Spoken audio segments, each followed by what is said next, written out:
하나님은 너를 지키시는 자. 우리 찬양 들으시고 우리 강시작하도록 하겠습니다.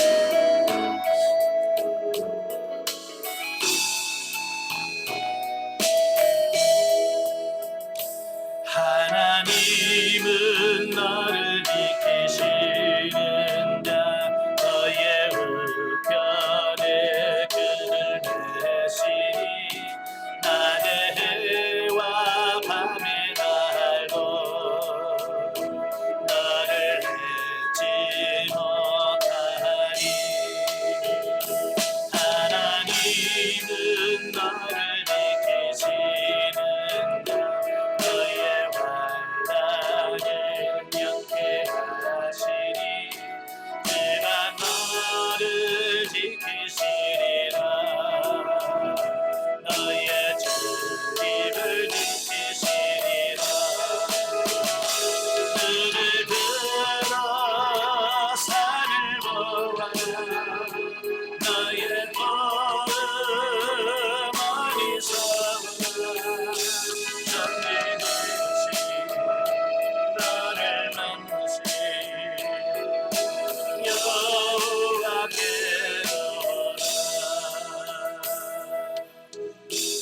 아멘. 네, 기도하겠습니다. 은혜로우신 아버지, 이 시간에도 귀한 시간을 아껴주시고 수리조 가정을 통해서 요한복음의 말씀을 같이 상고하게 하셔서 감사합니다. 오늘도 말씀을 나올 때 성령께서 우리 지각을 열어주셔서 그 말씀을 통해서 주시는 하나님의 말씀을 깨달아지는 귀한 역사가 있도록 도와주옵소서. 시종을 주님께 맡겨오며 예수님의 이름으로 감사하며 기도합나이다. 아멘. 자, 이 시간에는 요한복음 5장 말씀 보도록 합니다. 자, 요한복음 5장은 38년 된 병자 치유 및 또 안식일 논쟁, 그리고 예수님의 신성에 대한 자기 증거에 대한 말씀을 합니다. 자, 그 중에서 1절부터 9절까지 보면 38년 된 병자를 고치신 예수님에 대해서 말씀을 해요. 자, 우리 한번 요한복음 5장 1절부터 9절까지 한번 같이 보죠. 요한복음 5장 1절부터 9절. 다 같이 읽겠습니다. 그 후에 유대인의 명절이 되어 예수께서 예루살렘에 올라가시니라. 예루살렘에 있는 양문 곁에 히브리 말로 베데스다라 하는 못이 있는데 거기 행각 5이 있고 그 안에 많은 병자, 맹인, 다리 저는 사람, 혈기 마른 사람들이 누워 물의 움직임을 기다리니 이는 천사가 가끔 못에 내려와 물을 움직이게 하는데 움직인 후에 먼저 들어가는 자는 어떤 병에 걸렸든지 낫게 되밀러라. 거기 38배 해된 병자가 있더라. 예수께서 그 누운 것을 보시고 병이 벌써 오랜 줄 아시고 이르시되 내가 낫고자 하느냐. 병자가 대답하되 주여 물이 움직일 때에 나를 못에 넣어주는 사람이 없어 내가 가는 동안에 다른 사람이 먼저 내려가나이다.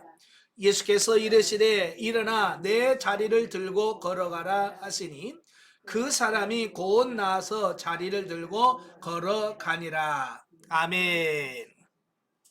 자, 보면은 예수님께서 예루살렘에 올라가셔서 그 베데스다 연못가에 갔을 때에 그 38년 된 병자가 누워 있는 겁니다. 그래서 예수님께서 그 병을 치유한 사건이 기록이 되어져 있는데요. 이 베데스다 연못이라고 하는 것은 저도 큰 기대를 가지고 예루살렘에 갔어요. 그래서 베데스다 연못은 우리가 생각하는 연못이 있잖아요. 예? 나는 그건 줄 알았어요. 예. 가서 연못이라고 하는데 큰 구덩이에요, 구덩이. 그게 뭐냐면 이건 물이 솟아나는 샘물이 아니고 그 비가 많이 올 때에 그 물을 받아놓는 큰 물 저장고와 같은 거예요. 그래서 이게 굉장히 깊어요. 굉장히 깊고 거의 직각으로 돼 있는 아주 깊은 물 웅덩이입니다. 그래서 비가 왔을 때 거기다 물을 가둬놨다가 물이 이제 비가 안 오면 그 물을 퍼서 쓰는 그런 용도라고 볼 수 있겠죠. 자, 근데 거기에 누가 있냐면 38년 된 병자가 있어요. 그래서 38년 병자라고 하는 말은 무슨 의미일까요? 치료 불가능. 이건 안 낫는 병이나 그 말이에요. 그렇죠? 쉽게 고칠 수 없는 그런 질병을 말씀하고 있는 거예요.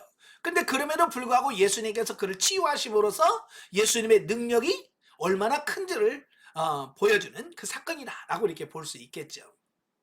자, 이는 본서에 기록된 7대 표적 가운데 세 번째 표적입니다. 예수님이 인간의 생로병사를 주관하시는 생명의 주이시자 동시에 권능의 주이심을 드러낸 사건이다. 그렇죠? 38년이나 돼서 도저히 세상적인 방법으로는 치유 불가능한데 예수님께서 그냥 내 자리를 들고 일어나 걸어라 그러니까 그냥 들고 가는 거예요. 예? 이런 놀라운 주님의 능력을 보여준 사건이다. 자, 그런데 이 사건이 행해진 날이 언제냐면 안식일 날이었다는 거예요. 이게 문제가 되어지는 거예요. 예. 따라서 이 사건은 다음 단락에서 볼 수 있는 것처럼 유대인들로부터 극심한 반감을 초래하게 됩니다. 하지만 안식일에 병자를 고치신 예수님의 행위는 매우 의도적인 것이었다는 겁니다.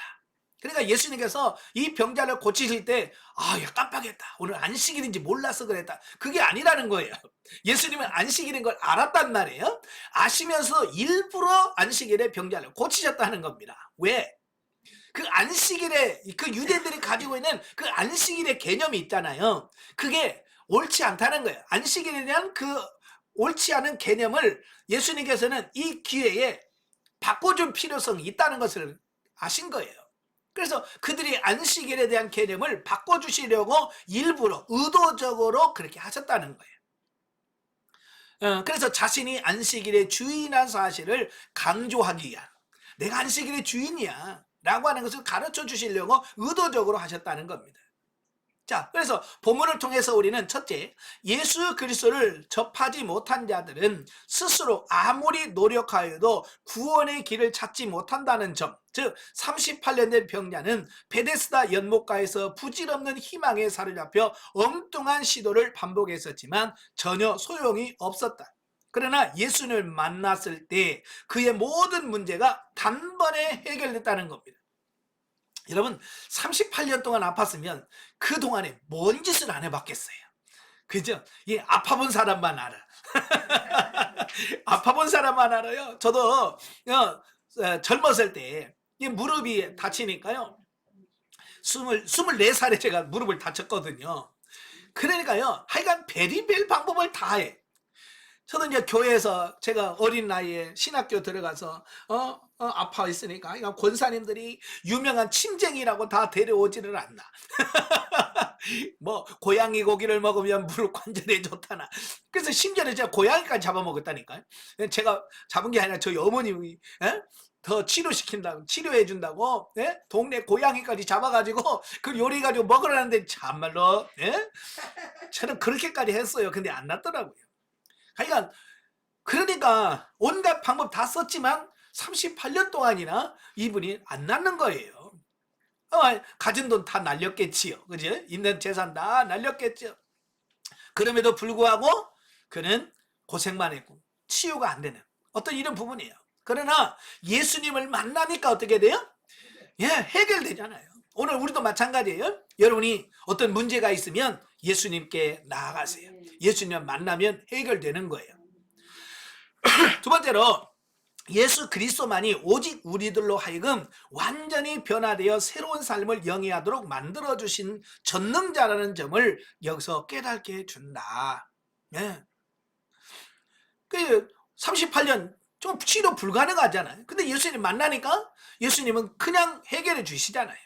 사실 절망 속에 빠져있던 베데스다 연못가의 병자를 향해 예수님께서 일어나라 내 자리를 들고 걸어가라 라고 말씀하신 것은 단지 육체적 질병에서부터의 해방뿐만 아니라 죄의 자리에서 일어나 구원을 얻으라고 한 생명의 선언이었다라는 겁니다. 그러니까 이 사람의 질병의 원인이 뭐냐면 죄예요. 죄. 38년 동안이나 그 질병을 앓게 된 그 원인이 뭐였다고요? 죄래다, 죄래. 그래서 예수님께서 그를 다시 만났을 때 그에게 뭐라고 말씀하냐면 다시는 너 죄지지 마라. 왜? 그 38년 된 병이 뭐 때문에 왔다고요? 죄 때문에 왔다. 여러분, 우리가 병에 걸리는 질병에 걸리는 원인이 있어요. 그 원인은 여러 가지 원인을 가질 수 있어요. 그 중에 제일 많이 나오는 게 범죄, 죄에 대한 결과로 질병이 오는 경우가 있습니다. 근데 오해하지 말 것은 모든 병이 또 다 죄로 왔다라고 하면 안 돼요. 예, 모든 병이 다 죄로 오지는 않아요. 자, 첫째 죄로 와요. 그 다음에 귀신의 역사로 병이 옵니다. 자, 성경에 보면 예수님께서 귀신을 내쫓으심으로 질병을 치유하잖아요. 그죠? 귀신을 통해서 오는 경우도 있어요. 그 다음에 세 번째 뭐냐? 우리를 훈련하고 연단하실 차원으로 질병을 주는 경우도 있습니다. 예, 그래서 질병을 통해서 우리를 훈련하시고 연단하신, 마치 바울에게 육체의 가시를 주시는 것처럼. 예, 또 그 다음에 뭐겠습니까?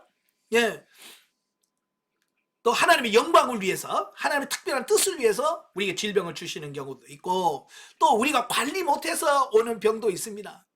예, 그러니까 어떤 분은 그래요. 때 되는데 밥도 안 먹어. 하루 종일 굶어. 그럼 위장병 안 생기겠어요? 그죠? 그래서 제가 그러잖아요. 하루 세끼 밥 꼬박꼬박 챙겨 먹는 것도 영성이다. 자기 몸 관리하는 것도 아주 중요한 거예요. 근데 많은 사람은 관리를 못해. 예. 그래서 시간 맞춰서 밥 먹는 거, 요것도 굉장히 중요한 거예요. 자기 건강을 지키는 방법 중에 하나예요. 이렇게 벌써 질병의 원인이 여러 가지예요. 예, 그래서 질병을 치유할 때 제일 먼저 하나님께 질문할 게 뭐냐면, 하나님, 이 병의 원인이 뭡니까? 이게 묻는 게 제일 중요한 거예요. 그래서 오늘 본문처럼 죄로 인한 부분은 죄 문제가 해결되어야 치료가 돼. 또 귀신을 통해서 오는 경우는 귀신이 나가야 돼. 이건 축사를 해야 되겠죠? 그 다음에 관리 못해서 오는 병은 어떻게 해야 되겠어요? 몸을 관리하는 걸 배워야 되겠죠. 시간 맞춰서 밥 먹는 것부터 해서 하셔야 돼. 그러니까 이 디모데도 자주 나는 위병이 있었어요. 예, 속병이 있었습니다. 그래서 뭐라 그래요? 너 속병을 때문에 물만 쓰지 말고 좀 포도주 좀 써라 라고 바울이 디모데에게 권면하잖아요. 자기 몸에 연약한 부분이 있으면 그걸 잘 관리를 하셔야 돼. 근데 관리 못하면 그 병이 자꾸 커져. 예를 들어서 내가 당뇨가 있다. 근데 나는 괜찮아. 그래서 막 관리 안 하면 그 병은 자꾸 점점 심해지는 거예요. 그래서 관리를 잘 하셔야 돼. 예? 저도 혈압이 있거든요. 제가 젊었을 때부터, 제가 40대 중반부터 혈압이 있었어요. 갑자기 병원에 갔더니 혈압이 굉장히 높네요. 그러더라고요. 그래서 그 다음부터 지금 15년 정도 혈압약을 먹습니다. 지금 가면, 병원 가면 관리 잘 하시네요. 그래. 예. 그래서 운동도 제 나름대로 하고 약도 꼬박꼬박 하루도 안 빼놓고 다 먹고, 그래서 관리를 한다면 그 관리가 되니까 혈압이 있어도 문제가 안 되는 거예요. 관리가 되니까. 이 관리가 안 되면 문제겠죠. 그래서 이런 부분들을 잘 관리 잘 하셔야 돼. 아시겠죠? 자, 그 다음에 10절부터 18절까지. 자, 5장 10절부터 18절까지 같이 읽겠습니다. 유대인들이 병 나은 사람에게 이르되 안식일인데 내 자리를 들고 가는 것이 옳지 아니하니라. 대답하되 나를 낫게 한 그가 자리를 들고 걸어가라 하더라 하니, 그들이 묻되 너에게 자리를 들고 걸어가라 한 사람이 누구냐 하되, 고침을 받은 사람은 그가 누구인지 알지 못하니, 이는 거기 사람이 많으므로 예수께서 이미 피하셨습니다. 그 후에 예수께서 성전에서 그 사람을 만나 이르시되, 보라, 내가 나았으니 더 심한 것이 생기지 않게 다시는 죄를 범하지 말라 하시니, 그 사람이 유대인들에게 가서 자기를 고치신 이는 예수라 하니라. 그러므로 안식일에 이런 일을 행하신다 하여 유대인들이 예수를 박해하게 된지라. 예수께서 그들에게 이르시되 내 아버지께서 이제까지 일하시니 나도 일하신다 하시니, 유대인들이 이로 말미암아 더욱 예수를 죽이고자 하니, 이는 안식일을 범할 뿐만 아니라 하나님을 자기의 친아버지라 하여 자기를 하나님과 동등으로 삼으심이더라. 아멘. 자, 예수님이 질병을 치유한 사건이 이제 안식일 논쟁으로 바뀌어요. 자, 그러니까 보면은 안식일에 38년 된 병자를 고치신 압달락의 사건의 계기가 되어서 유대인들과 논쟁을 벌이시는 내용을 다루고 있습니다. 즉 유대인들은 38년 동안이나 중병으로 신음하던 사람이 드디어 참된 안식을 누리게 된 사실에 대해서는 무관심하고, 다만 안식일의 율법을 위반하고 병자를 고쳤다는 이유만으로 예수님께 항의하며 분노했다라는 것을 보게 됩니다. 자, 여기서 제가 자주 하는 말이 뭐냐면 뭐가 중요한지를 알아야 된다. 그죠? 여러분 38년 된 병자가 치유가 되고 고침 받은 게 중요합니까? 안식일에 그 일을 한 게 중요합니까? 38년 된 사람에게 병자가 치유되고 건강해보고 이게 얼마나 중요합니까? 그러면 환영해주고 축하해주고 축하합니다. 어떻게 38년 고생한 걸 이렇게 치유해 주셨습니까? 고맙습니다. 이래야 정상이잖아요. 네? 그게 정상적인 사람이에요. 근데 유대인들은 정상적이지 않나요? 왜 하필이면 또 주일날 안식일날 고쳤냐는 거야. 그래서 예수님을 더 분노하고 항의했다 그 말입니다. 이와 같은 유대인들의 태도는 율법의 근본 정신을 망각한 채 형식주의와 외식주의에 철저히 물들어버린 유대 종교를 맹종한 결과였다라는 겁니다. 그러니까 지금도 많은 사람들이 이런 실수를 많이 해요. 예. 뭐가 중요한지를 알아야 되는데 그 중요한 뭐가 중요한지 예수님께서 왜 그렇게 하셨는지를 우리는 알아야 되는데 그거 상관없어. 왜 율법 어겼냐? 성령대로 안 살았냐? 이제 그것만 가지고 정죄하고 판단한다. 그런 말이에요. 그래서 사도 바울이 뭐라고 말하냐면 의무는 죽이는 것이요 영은 살리는 것이다. 의무는 뭡니까? 기록되어 있는 문자적인 율법 하나님 말씀을 말하는 겁니다. 그러니까 영적으로 성경에서 왜 그 말씀을 하셨는지를 알아야 되는데 그걸 모르고 그냥 문자적으로만 가지고 안식일에 왜 이랬어? 요것만 가지고 접근을 하면 이렇게 그들이 예수님을 비난하고 정죄하는 것처럼 우리도 똑같이 그럴 수 있다는 사실이에요. 자, 이에 예수님께서는 만물을 보존하시는 성부 하나님의 계속적 창조 사역에 따라서 자신도 쉬지 않고 일한다라고 말씀을 합니다. 아버지가 일하니까 나도 일한다. 이제 그러는 거죠. 자, 자신이 성자 하나님이심을 여기서 증거하고 있어요. 그 다음에 안식일에 아무 일도 하지 않는 것만이 율법을 바로 준수하는 일이 아니라는 사실을 교훈합니다. 그러니까 보통 유대인들이 뭘 잘못하냐면 안식일이면 아무것도 하면 안 된다. 무조건 쉬어야 된다. 라고 하는 거기다가 초점을 맞추는 겁니다. 예, 안식일의 목적은 거기 있는 게 아니잖아요. 창조할 때 하나님께서 7일째 쉬시면서 안식하시면서 뭘 말합니까? 이 안식일을 지키면서 내가 이 세상을 창조한 것을 기억해라. 그래서 안식일은 뭐냐면 하나님의 천지창조의 사역을 기억하는 날이 안식일인 거예요. 무조건 일 안 하고 오늘 일 안 하면 돼라고 하는 어떤 그런 측면에서만 접근하면 안 되는 거예요. 근데 오늘날도 많은 사람들이 안식일을 쉬어. 일하지 말어. 그걸 문자적으로 적용한다 그 말이에요. 그러니까 이스라엘 가면 지금도 안식일날 답답한 게 그런 거예요. 호텔에 가면요 한쪽에 유대인 전용 엘리베이터가 있어요. 안식일날 되면 이 엘리베이터는요 뭐냐면 버튼을 안 누르게 돼 있어요. 여러분 내가 5층 가면 5층 눌러야 가잖아요. 근데 이 누르는 자체가 안식일을 범하는 거라는 거예요. 그래서 이 계단마다 뭘로 하느냐면 층마다 올라가서 문을 열어요. 그리고 사람이 있든지 없든지 기다렸다가 문 닫고 또 올라가서 열었다. 좀 이따 시간 있다 닫혀. 또 올라가서 열려 닫혀. 여러분 속 터져. 사람이 있든지 없든지 각 층마다 올라가서 다 열고 닫고 계속 그러는 겁니다. 유대인들도 지들도 그게 타는 게 답답한 줄 아니까 예? 그 이방인들 우리들이 타는 그 엘리베이터를 탑니다. 타가지고 뭐라고 하는 줄 알아요? 몇 층 눌러달라고. 말은 괜찮은가 봐요. 예. 몇 층 눌러달라고 그래. 그 자기들은 가만히 팔짱 끼고 있어. 그러면서 뭐라고 그래? 내가 버튼 안 눌렀으니까 나는 안식일 범하는 게 아니야. 이런 형식주의가 지금도 있대. 지금도. 예. 뭐가 중요한지를 알아야 되는데 안식일의 의미를 제대로 모른 채 그렇게 형식적으로만 한다 그 말입니다. 그래서 오늘도 바로 그 유대인들이 가지고 있는 그 안식일의 개념이 그대로 우리 한국교회에 돌아왔어요. 그래서 주일날 이거 하면 안 돼, 이거 하면 안 돼, 뭐 사면 안 돼, 뭐 가면 안 돼, 이런 게 있어요. 그죠? 그게 뭐냐? 유대인들이 가지고 있던 그 안식일의 개념을 오늘날 주일날 개념으로 그대로 갖다 접목시키는 경우, 이건 아닌 거예요. 예수님도 분명히 그 안식일의 개념을 파쇄시켰잖아요. 깨뜨렸잖아요. 오늘도 그런 걸 깨뜨리면 그렇다고 해서 주일날 막 내 마음대로 해도 된다, 그렇게 또 접근하면 안 됩니다. 예. 자, 그래서 즉 안식일을 올바로 성수한다는 것은 율법의 근본 정신인 하나님 사랑, 또 이웃 사랑을 적극적으로 실천하는 데 있는 거예요. 그냥 일 안 하고 쉰다는 게 아니고.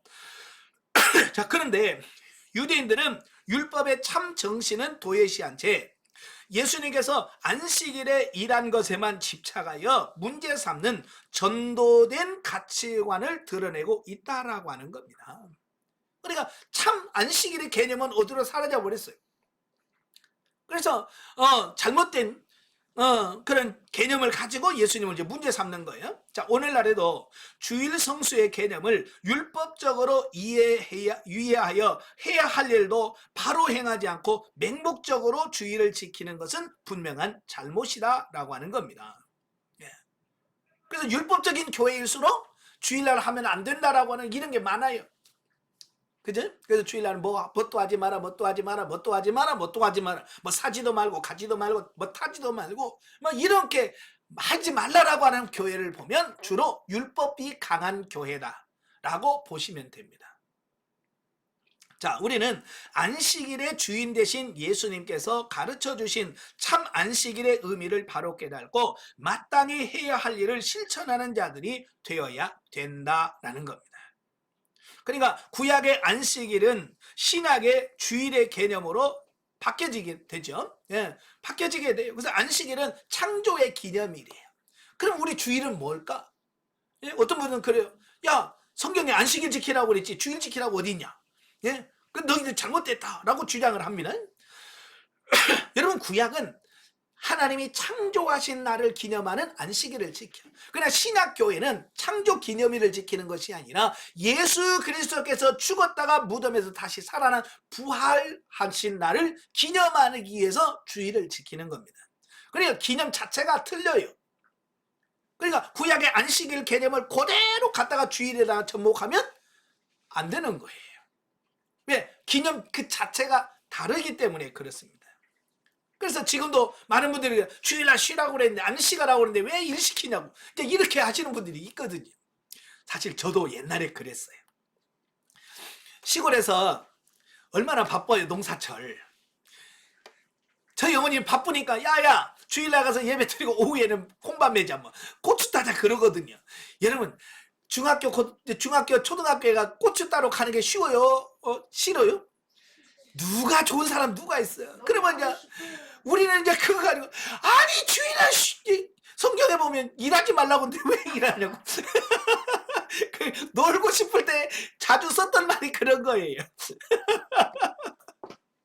그렇다고 해서 주일날 뭐 일하라는 말은 아니에요. 네. 꼭 우리가 분리할 때 분리할 때 성경을 갖다가 문자적으로 적용하고 자 그렇다 그 말이에요. 사실은 이 안식일은 육신을 위해서 일하는 날은 아니에요. 예, 육신의 돈을 벌기 위해서 일하는 날이 아니라 이 안식일은 하나님의 일하는, 그 육신을 위하여 일하는 날은 쉬는 거예요. 돈 벌기 위해서 일하는 것은 쉬는 거예요. 대신 뭐냐, 이제는 자신의 영을 위해서, 그 다음에 다른 사람을 위해서, 또 하나님을 위해서는 일하는 날이에요. 아시겠죠? 이제 무조건 안식일은 쉬는 날이라는 개념을 내려놓으셔야 돼요. 예수님 뭐라 그래? 아니 아버지가 일하시니 나도 일한다. 예수님도 일하셨어요. 근데 우리가 뭐라고 또 일하면 안 돼요 라고 말하냐. 그래서 주일의 개념을 바꿀 수 있기를 바랍니다. 자, 19절부터 29절까지 보면 하나님과 동등됨을 선언하신 예수님. 자, 19절부터 29절까지 같이 보겠습니다.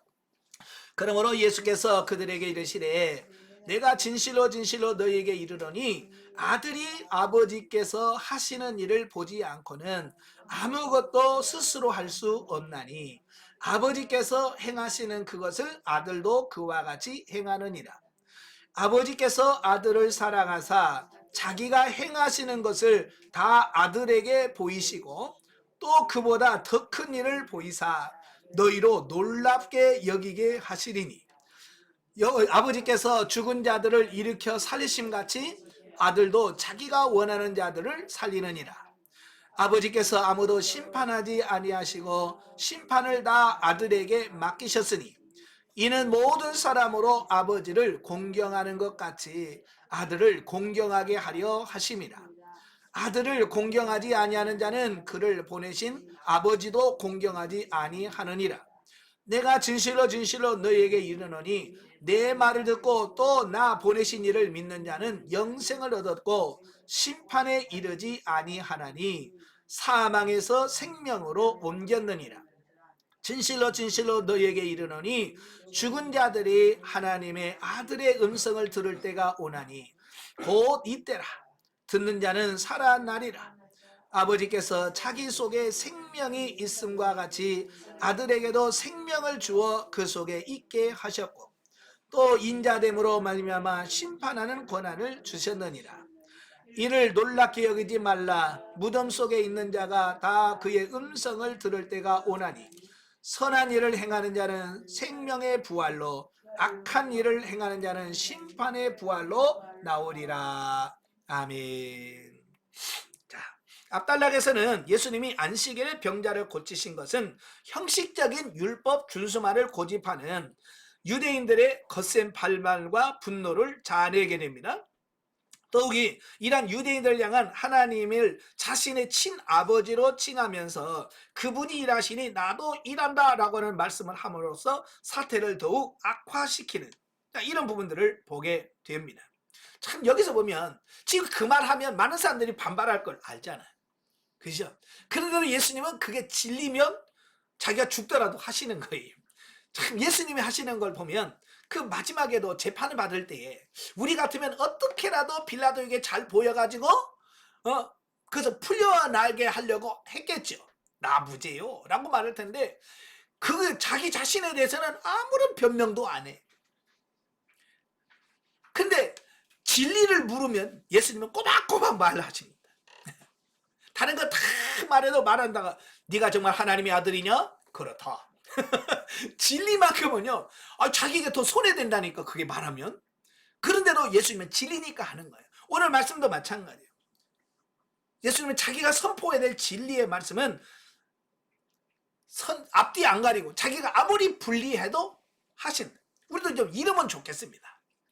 예, 진리는 정말 내가 아무리 불리해도 선포할 수 있는. 근데 우리는 뭐야? 상황 봐가지고 불리할 것 같으면 진리 싹 빼. 그리고 변명을 해. 예? 근데 그러면 안 돼요. 예수님처럼 사셔야 돼.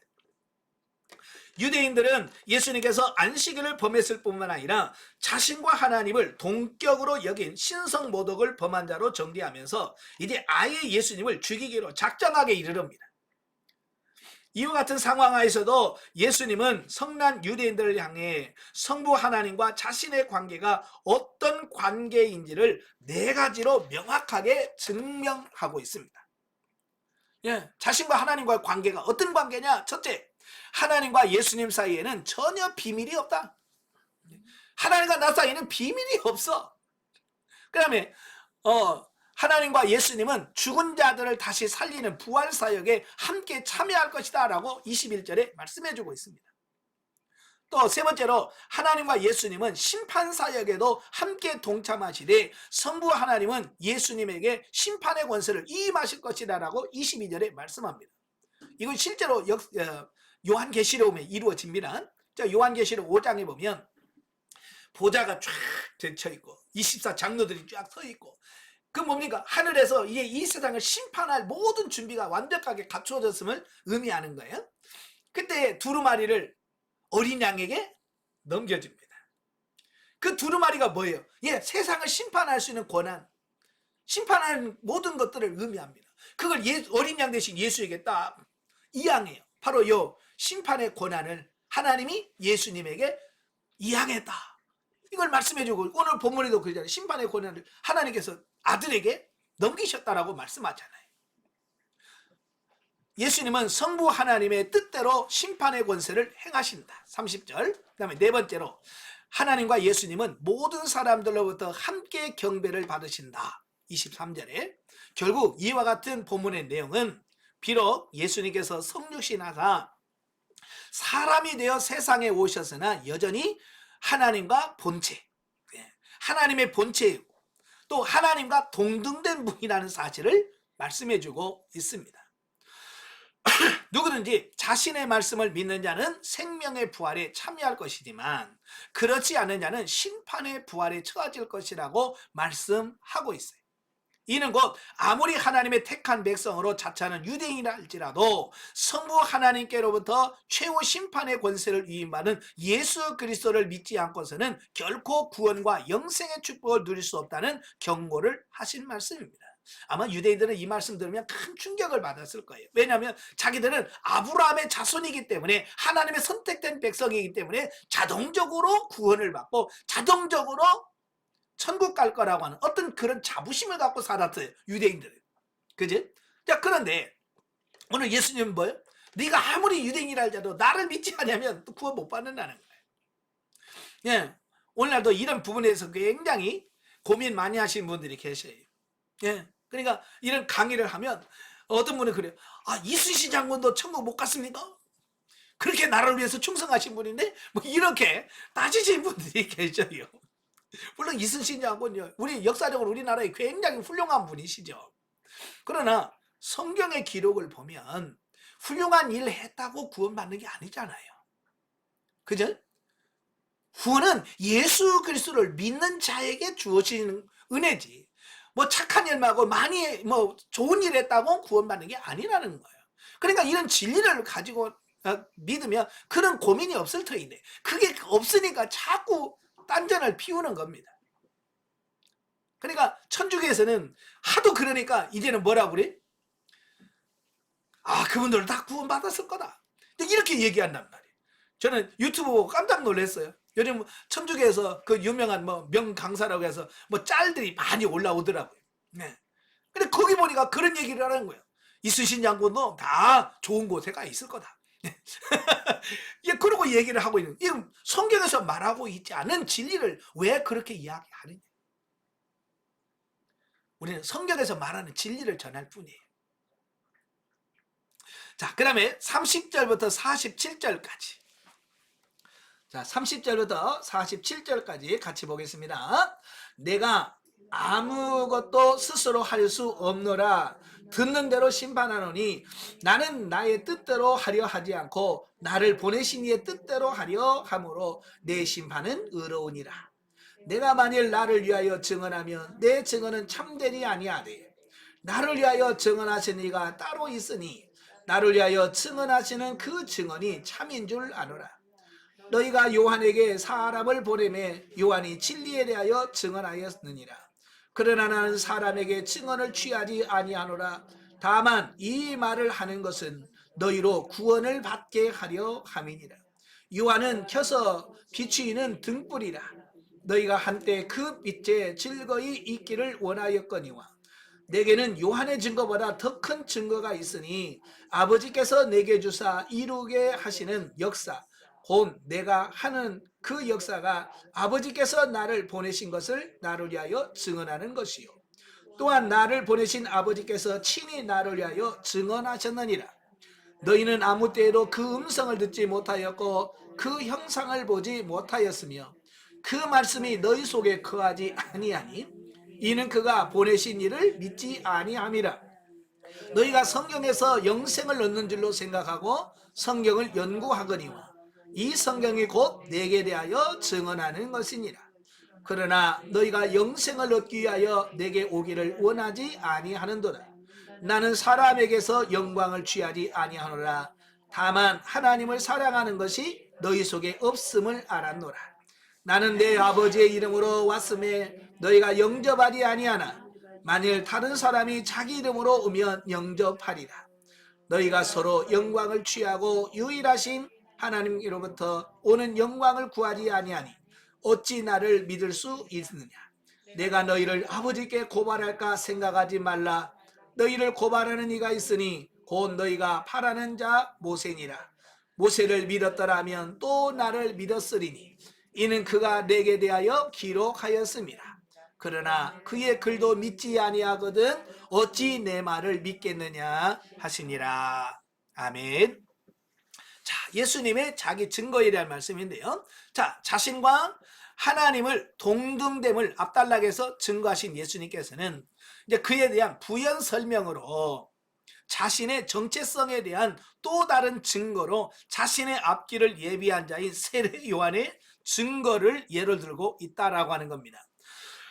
세례 요한이 누굽니까? 바로 예수님의 길을 예비하러 온 자예요. 그래서 세례 요한이 그 많은 사람들 앞에 예수님이 나타났을 때 뭐라고 증거합니까? 보라, 세상 죄를 지고 하는 하나님의 어린 양이로다 라고 선포하게 되지요. 그래서 심지어는 세례 요한의 제자였던 요한이 그래요? 난 예수님 따를래요. 그래서 세례 요한의 제자였던 그들이 예수님의 제자가 되는 바로 이런 일이 일어나게 되는 거죠. 그 다음에 하나님의 아들로서 자신의 신성을 증거해주는 강력한 증거들을 말씀하셨다. 첫째, 성부 하나님께서 친히 성자 예수님께 대하여 증거해 주셨다는 겁니다.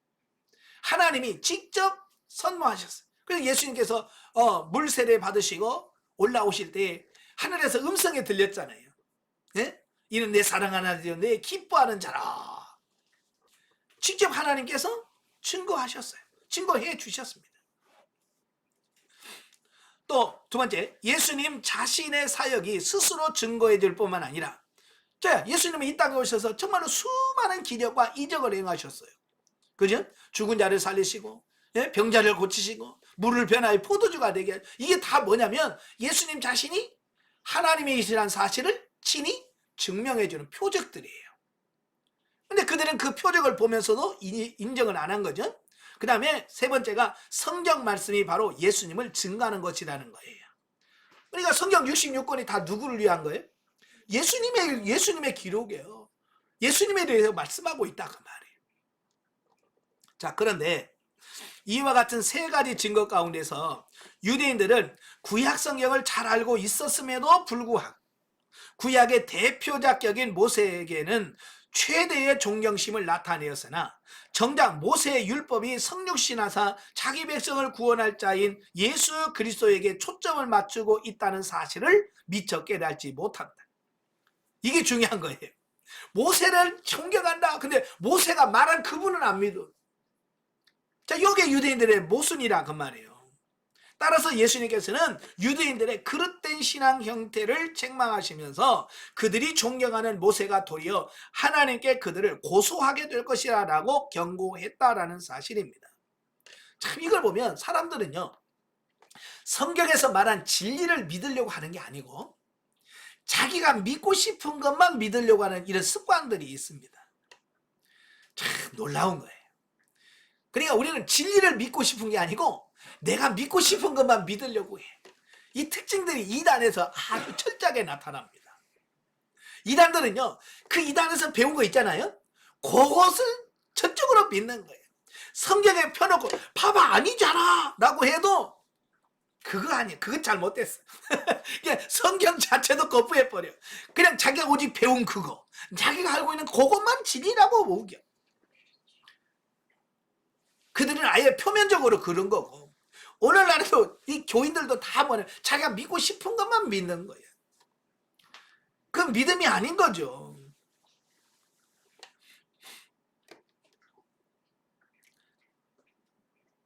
자, 마찬가지로 오늘날의 성도들 중에서 풍부한 성경 지식과 폭넓은 신학 지식을 소유하고 있으면서도 정작 그 모든 지식의 핵심이라고 할 수 있는 예수 그리스도께 대한 믿음이 결여된 자가 있다면 오히려 그러한 성경 지식과 신학 지식이 하나님 앞에서 자신을 정죄하는 도구로 사용될 것이라는 사실을 기억하셔야 됩니다. 왜요? 왜냐하면 내가 말씀을 알면서 그렇게 살지 못했기 때문에 그런 거예요. 차라리 내가 몰랐으면 하나님 몰랐으니까 라고 할 수 있겠지만 알면서 안 살면 거기에 대한 더 큰 심판을 받는 거예요. 그래서 우리가 단순하게 성경에 대한 어떤 지식만 잘 배워가지고는 의미가 없어요. 성경을 왜 배웁니까? 오늘 이 시간도 왜 성경을 왜 배워요? 이 성경이 말씀하는 말을 우리가 깨닫고 그렇게 살아보고 실천하자는 의미에서 이 성경을 보는 거 아니겠습니까? 그죠? 예. 그래서 우리가 실천하고 순종하는 데까지 가는 여러분 되시길 바랍니다. 영적에 보죠. 우리의 모습이 베데스다의 병자와 같이 주님의 능력이 아니고서는 치유될 수 없는 영적으로 병든 부분이 있다. 삶 속에서 극복될 수 없는 연약함을 가지고 신령한 고민 가운데 주님을 찾았을 때 베데스다 병자와 같이 회복될 것이다 라고 하는 겁니다. 예. 자, 여기서 우리는 이제 그 다음 성경 계시발전서서 이해할 수 보면 되겠습니다만은, 우리는 질병 그러면 전부 다 어디다가 집중하냐면 육체의 질병에다가 초점을 맞춰요. 그래서 나 어디 아픈데, 나 허리 아픈데, 나 관절 아픈데, 나 위장 아픈데, 이 육체의 아픔을 생각을 해. 근데 성경은요, 육체의 아픔도 물론 얘기를 합니다만은 더 중요한 건 영적인 질병에 더 초점을 맞추고 있다 그 말이에요. 아시겠죠? 그래서 우리가 영적인 질병이 뭡니까? 예, 순종해야 되는데 순종을 못해.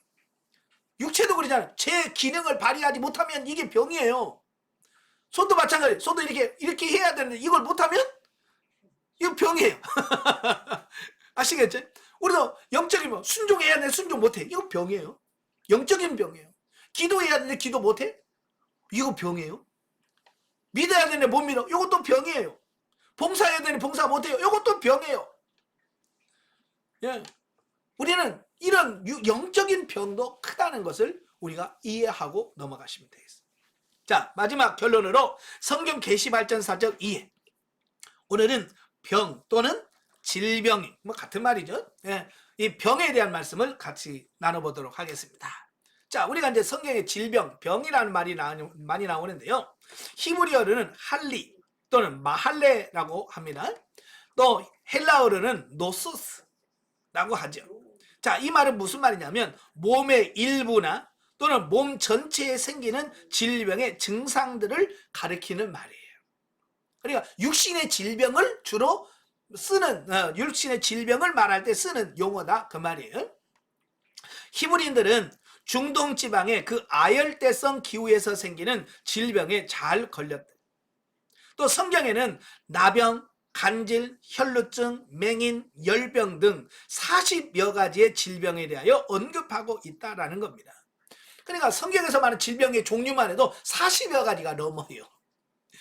그러니까 이 병이라고 하는 것은 인간에게 있어서 굉장히 큰 문제 중에 하나예요.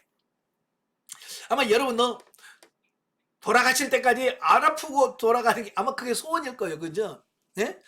나는 아파서 죽겠다 손 들어봐요. 아무도 없죠. 이 아파서 아픈 걸 좋아하는 사람 아무도 없어. 근데 내가 원하든 원치 않든 간에 어때요? 병이 온단 말이에요. 예.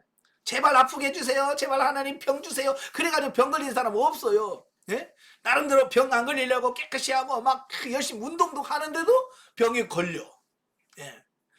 자, 그래요. 예나 지금이나 똑같습니다. 자, 그러면 이 병에 대한 우리 가치관이 내 가치관이 좀 어느 수준에 머물러 있을까? 대부분이 이 구약적 개념의 질병의 개념에 붙잡혀 있어요. 그래서 이걸 이제 신약시대 개념으로 바꿔 주셔야 돼. 아멘. 자, 보세요. 성경에 보면 구약에도 40여 가지의 육체의 질병을 다루는데요. 구약에서 다루는 질병은 거의가 다 뭐냐? 육체의 질병을 다루고 있어요.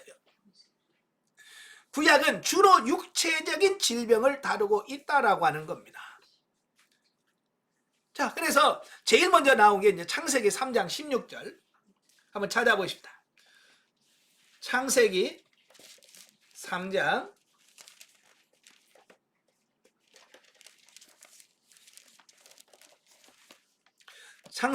16절부터 19절까지 3장 16절부터 19절 다 같이 또 여자에게 이르시되 내가 내게 임신하는 고통을 크게 더하리니 내가 수고하고 자식을 낳을 것이며 너는 남편을 원하고 남편은 너를 다스릴 것이니라 하시고 아담에게 이르시되 내가 내 아내의 말을 듣고 내가 내게 먹지 말라 한 나무의 열매를 먹었은즉 땅은 너로 말미암아 저주를 받고 너는 내 평생에 수고하여야 그 소산을 먹을 것이다. 땅이 내게 가시덤불과 은건키를 낼 것이야.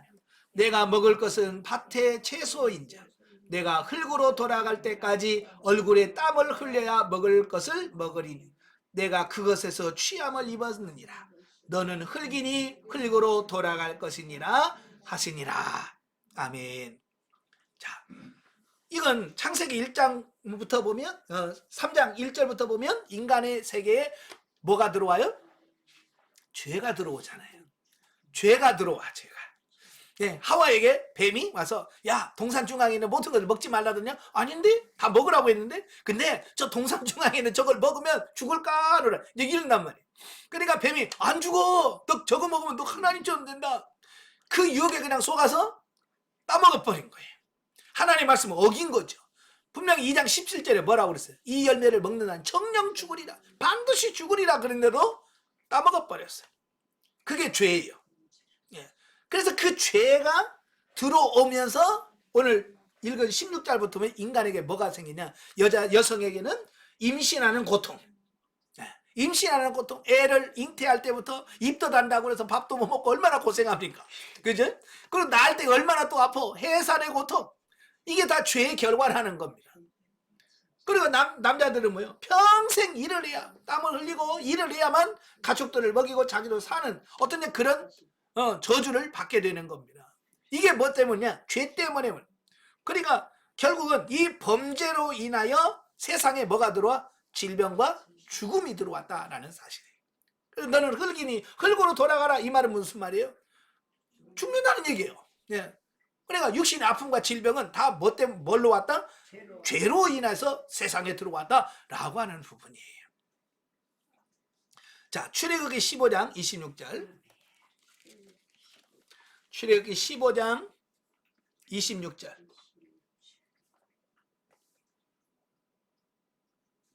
자, 다 같이 읽겠습니다.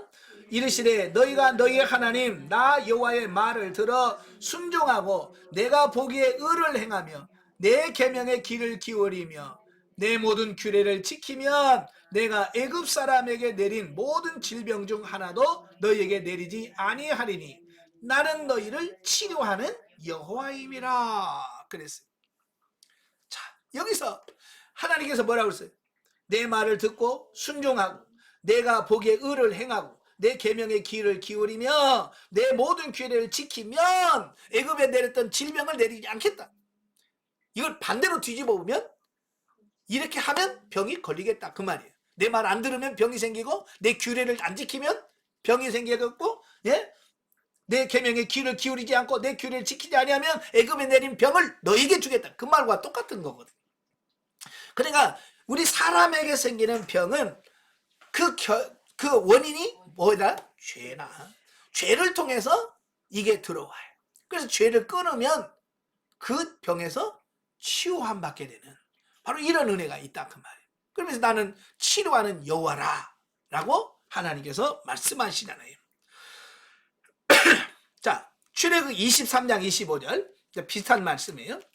출애굽기 23장 25절.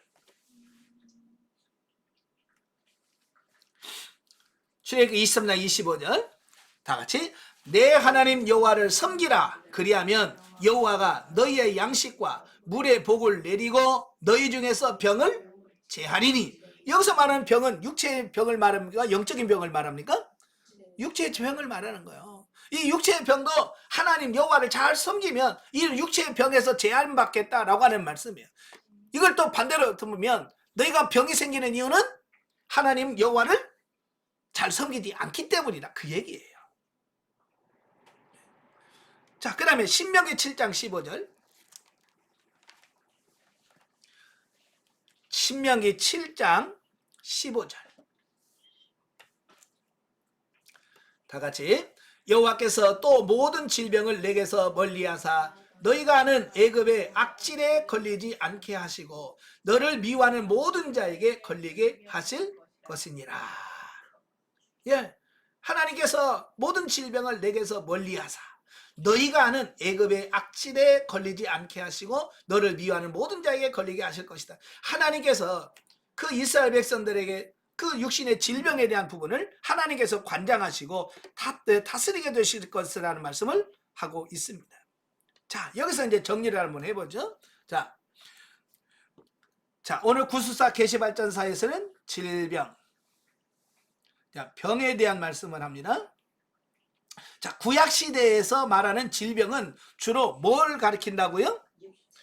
예. 예, 육체의 질병. 예, 주로 육체의 질병을 통해서 말씀을 하고 있어요. 예, 그 육체의 질병이 주로 뭐에서 온다고요? 예, 죄에서 시작된다. 예. 그래서 죄를 멀리 해야 되는 어떤 이런 부분들이 있습니다. 그래서 성경의 구약에는 주로 육체의 질병, 예, 죽음과 여러 가지 예, 질병이 죄에서부터 시작되어지는 이 부분을 보게 됩니다. 자, 그런데요, 신약시대에 넘어오면서 육체의 질병에서 개념이 좀 바뀌어져요. 그래서 구약에서는요, 이 질병을 고쳐주어도 그냥 고치는 것으로 끝나버려요. 하나님께서 그 나만 장군의 병을 고쳐주시죠. 예, 나병 환자에서 자유하고 그 치유해 주죠. 그리고 그는 어때요? 그냥 돌아가면 끝이야. 예, 그냥 육신의 질병에서 나오면 그냥 끝이에요. 근데 신약시대 가면 육신의 질병 치료에 항상 뭐가 따르는? 영적 치유가 같이 따라와. 요게 차이가 나요. 신약에서 예수님의 질병을 고쳐주죠. 육신의 질병 고쳐주면서 바로 또 영적인 치유가 나타나. 이게 신약과 구약의 차이예요. 자, 한번 보겠습니다. 마태복음 4장 23절부터 25절까지. 자, 같이 읽겠습니다. 예수께서 온 갈릴리에 두루 다니사 그들의 회당에서 가르치시며 천국 복음을 전파하시며 백성 중에 모든 병과 모든 약한 것을 고치시니 그의 소문이 온 수리아에 퍼진지라. 사람들이 모든 앓는 자, 곧 각종 병에 걸려서 고통당하는 자, 귀신 들린 자, 간질하는 자, 중풍병자를 데려오신 그들을 고쳐주시더라.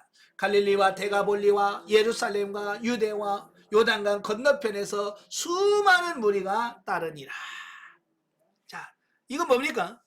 예수님은 치유 사역과 가르치는 사역을 같이 하셨다는 겁니다.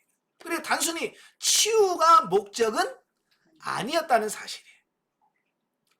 다시 말하면 천국 복음을 전하시고 그들을 천국으로 인도하시기 위한 과정으로 치유를 하신 것이지 치유를 목적으로 사역을 하지 않으셨다는 사실이에요.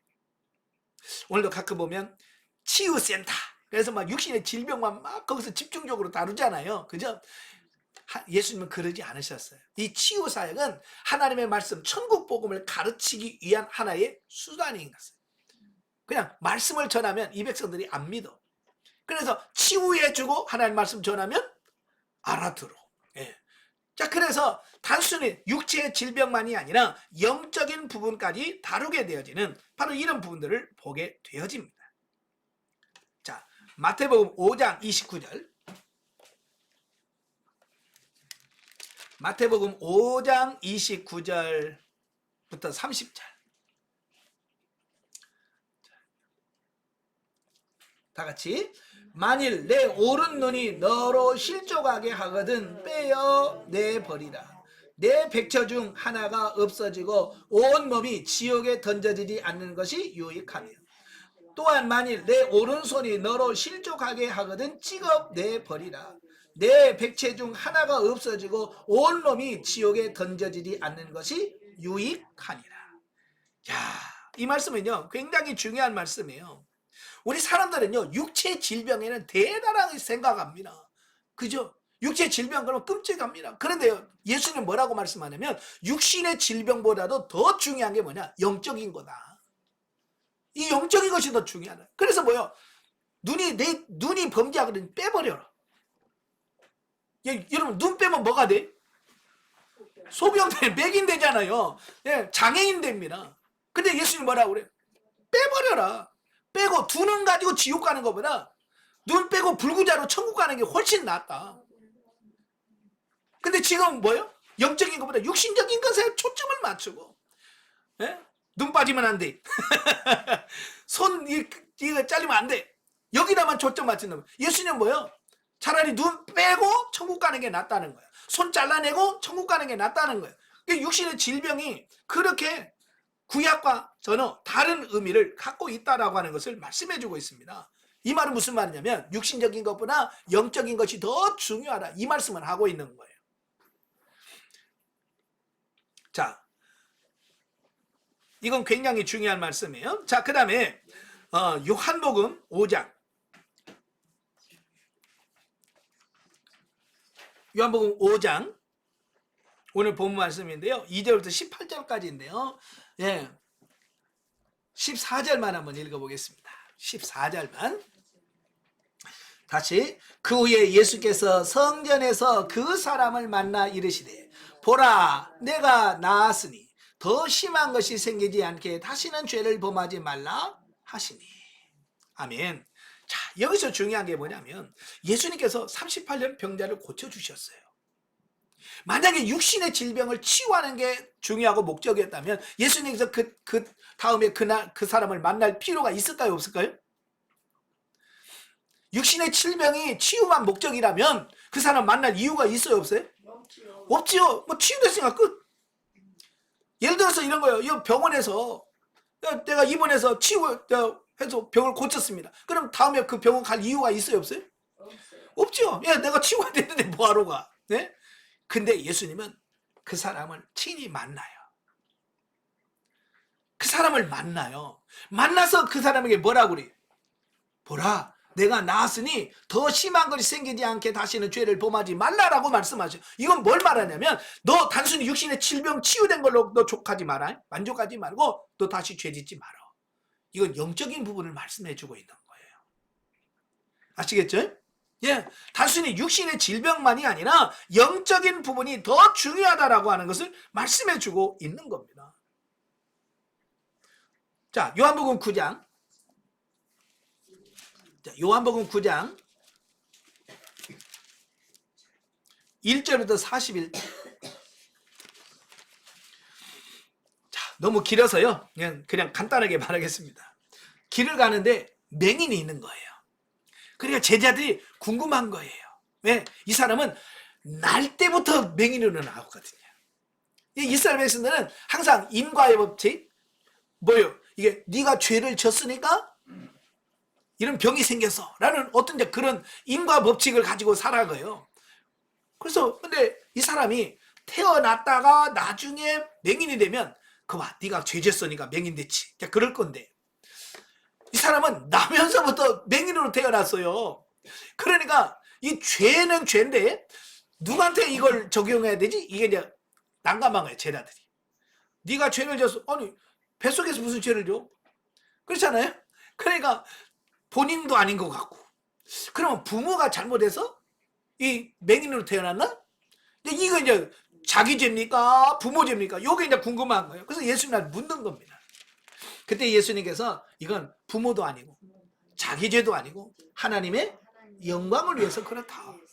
예. 그러면서 그를 실로암못에 가서 씻으라라고 말씀해 주고 있습니다. 그래서 실로암못 가서 물을 씻고 왔더니 치료가 됐어요. 예. 자, 그러면서 거기서 끝나는 게 아니고요. 그 유대인들, 그 바리새인들과 이런 사람과 대화를 하면서 쭉 하시는 말씀이 뭐냐면 누가 진짜 맹이냐? 요 얘기를 해요.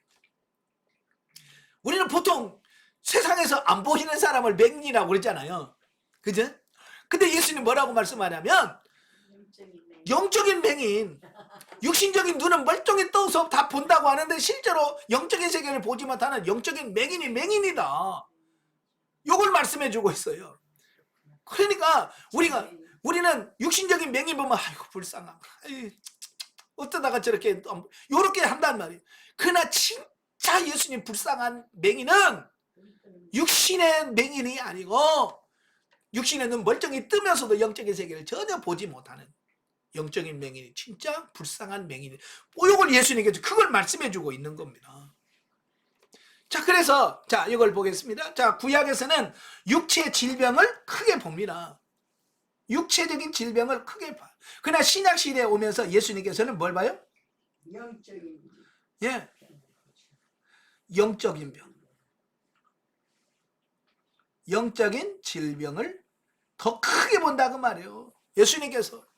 그래서 계속해서 예수님의 치유 사역에 보면 육체를 치유하는 것 같은데 육체가 아니라 영을 치유하는데 초점을 맞추는 겁니다. 그러니까 영을 치유하기 위해서 육체를 치유하는 거예요. 아시겠죠? 그래, 육체를 치료하기 위해서 영을 치료하는 게 아니고 영을 치료하기 위해서 육체를 치료하는 거예요. 근데 사람들은 이 영을 쏙 빼고 뭐만 해요? 예수님은 육체를 고치셨다. 질병을 고치셨다. 그래가지고 예수님 고쳤으니까 나도 고친다. 그리고 치유 사역 그래가지고 육체 질병 치유에만 초점을 맞추는 분들이 너무 많은 거예요. 이건 아닌 거란 말이에요. 아시겠죠? 이게 뭔지를 정확하게 아셔야 돼. 그래서 이 성령실에도 점점 더 시간이 지나가면 갈수록 치유 사역이 줄어들어요. 무슨 말인지 아시죠? 초대교회일수록 치유 사역이 많이 나타나. 근데 이게 시간이 가면 갈수록 치유 사역에 대한 말씀보다 영에 대한 말씀이 많아요. 아시겠죠? 그래서 지금도 마찬가지예요. 지금도 똑같아. 예. 그래서 나중에 새하늘과 새 땅에 가면 눈물도 없고 질병도 없고 아무것도 없고 우리 하나님과 동행하는 평생 살면 있어요. 그러려고 하니까 뭐요? 육신의 치료가 문제가 아니고 영적인 치유가 더 중요하다. 아멘. 지금 우리가 울어야 될 게 뭐냐면 육체 질병 때문에 우는 게 아니에요. 아시겠어요? 근데 지금 많은 사람들이 어디다가 목을 매냐면 육체, 아이고 아파요. 맨날 가서 목사님 이걸 놓고 기도 좀 해주세요. 예, 치유하라는 말이 아니에요. 치유하지 말라는 말이 아니라 뭐가 더 중요한지를 알고 살아야 돼. 이 시대가. 아시겠죠? 자, 결론은 맺겠습니다. 자, 육신의 질병을 치유하는 것이 목적이 되면 안 된다. 지금은 이 시대는 육체의 질병을 치유하는 게 목적이 되면 안 돼. 영이 회복되어 하나님과 바른 관계를 형성하는 것이 최우선적 과제다. 영이 치료하고 영이 회복하는 것이 최우선인 거예요. 어느 목사님이 그런 얘기 하잖아요. 죽을 뻔 결린 사람을 열심히 기도해서 치유시켜줬대요. 치유시켜줬더니 3개월 동안 열심히 교회 나오더래. 새벽 4번부터 막 수요일 금요일. 근데 3개월 딱 나오더니 안 나오더래. 그래서 신방 가서 아니 왜 안 나오세요? 그러니까 아니 3개월 나가줬으면 됐지. 뭐 얼마나 더 나가면 됩니까? 이런다는 거예요. 이게 뭐냐면 영을 치료를 했어야 되는데 육만 치료해 주니까 그죠? 더 이상 그 정도 했으면 됐지 뭘 더 바랄 거냐. 이렇게 되어지는 거야. 그러니까 오늘 나도 육신의 치료해 가지고는 의미가 없어요. 뭘 치료해야 되나? 영을 치료하는 데까지 가야 돼요. 아시겠죠? 그래서 치유를 위한 치유가 아닌 영을 위한 치유가 되어야 된다라고 말씀해주고 있습니다. 예, 그래서 오늘도 구약은 육신의 질병을 치유하는데, 구약은 육신의 질병을 치유하는데 전념. 그럼 오늘날도 이 구약적 개념의 치유 사역을 하시는 분들이 많아. 예, 그래서 육신의 질병에다 큰 목표를 두고 치유센터 해가지고 뭐 육신의 질병 치유하고 여기다가 초점을 맞춘다 그 말이에요. 이건 구약적 개념에서의 부분입니다. 자, 신약 시대는 둘을 같이 해야 돼요. 육체와 영을 치유하는. 이걸 다른 말로 전인 치유라고 그래요. 네. 전인 치유. 네. 지금은 몸만 치유해도 안 되고 영만 치유 안 되고 몸과 영이 같이 치유받는 이런 시대예요. 이런 사역을 해야 된다. 그 얘기입니다. 자, 그러면서 이제 교회 시대에 가면, 교회 성령 시대에 가면 자, 바울의 삶을 보세요. 바울의 삶은 하나님이 능력이 없어서 바울 치유 안 해준 거 아니잖아요. 그죠? 능력이 없어서 하나님 바울 치유 안 해준 거 아니잖아요. 근데 바울이 3번씩이나 육체의 가시를 제해달라고 그렇게 기도를 했잖아요. 네? 하나님 앞에 간절하게 내 육체의 가시를 좀 제거해달라고. 얼마나 그게 주님의 사역을 하는데 걸림돌이 됐으면 바울이 그거 제거해달라고 3번 기도했을까요? 근데 주님은 능력이 없어서 야 나 못 고쳐 그래서 못 고친 거 아닌지 않아요. 네가 약할 때 도리어 강함이라. 이제는 내가 육체의 질병을 줬을 때 그거 가지고 하나님 고쳐주세요 그런 시대가 아니라 이 내가 연약함 가지고 이 연약한 대로 그 연약함을 도리어 자랑하고 그 연약함 때문에 하나님을 만나고 하나님을 더 깊이 만나는 이런 계기가 되어야 된다 그 말이에요. 아시겠죠? 예. 근데 지금도 하나님 내 병 안 고쳐줬다고 실망하고 에이 교회 안 가? 내 병도 안 고쳐주고 이런 사람이 있단 말이에요. 이건 아직도 구약적 개념에 머물러 있는 사람이야. 지금은 그런 시대가 아니고 내가 비록 육신의 질병을 통해서 고통 중에 있다 할지라도 정말 내가 하나님의 백성이 되어지고 하나님 나와 동행하신다면 이건 하나님의 놀라운 축복인 거예요. 바울이 뭐라고 그랬어요? 내가 약한 때가 도리어 강함이라. 도리어 약할 때 강하게 감사하시길 바래요. 아시겠죠?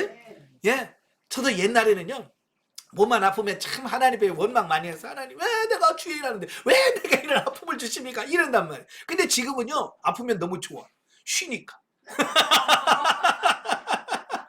하나님 이런 쉼을 주셔서 감사합니다. 네? 그래요. 그러니까 또 하나님이 일을 시키려니 금방 낫게 해버리네. 나는 좀 더 아프고 싶은데 금방 또 치유를 시켜버리는 거야. 왜? 하나님 원하는 건 육신의 질병 치유 뭐 이런 게 아니라 내 영의 문제예요. 아시겠죠? 그래서 범사에 감사하시고 기뻐하시고 주님과 늘 동행하는 여러분 되시기 바랍니다. 기도하겠습니다. 은혜로우신 아버지 감사합니다. 오늘 이 시대에도 아직도 우리의 사고와 가치관은 구약적 개념에 머물러서 육신이 아프면 안 된다라고 하는 어떤 그런 부분, 또 육신만 치유가 되면 끝이라고 하는 어떤 그런 가치관이 있습니다. 하나님 이런 가치관들이 바뀌어지게 하시고 변화되어지게 하셔서 육이 아니라 영이 더 소중하고 영이 먼저 치유되고 영이 구원받아야 된다는 그 중심으로 바뀌어지는 은혜가 있게 하옵시고 사도 바울처럼 약한 중에서도 감사하고 그걸 기뻐할 줄 아는 우리가 되어지게 하옵소서. 예수님의 이름으로 감사하며 기도합나이다. 아멘. 하나님 견도입니다.